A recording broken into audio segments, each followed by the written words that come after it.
وَأَوْحَيْنَا إِلَىٰ مُوسَىٰ وَأَخِيهِ، اور ہم نے وحی کر دی موسیٰ کو اور ان کے بھائی کو ہارون کو، أَن تَبَوَّآ لِقَوْمِكُمَا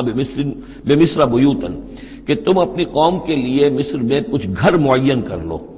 ان گھروں کے اندر جمع ہو کر اللہ کی یاد کیا کرو، جیسے کہ دار ارقم جو ہے مکہ مکرمہ میں محمد رسول اللہ صلی اللہ علیہ وسلم نے وہ ایک مقرر کر لیا تھا، وہیں پر آپ ٹھہرتے تھے، کوئی آتا تھا تو وہیں پر ملاقات ہوتی تھی۔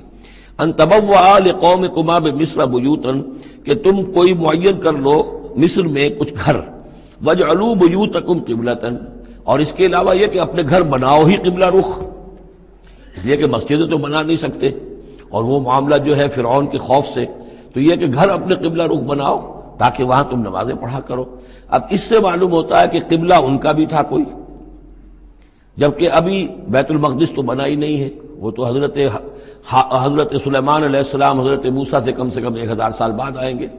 اور پھر وہ جو ہے بیت المقدس ہوگا اور یروشلم بنے گا اور ہیکل سلیمانی بنے گی۔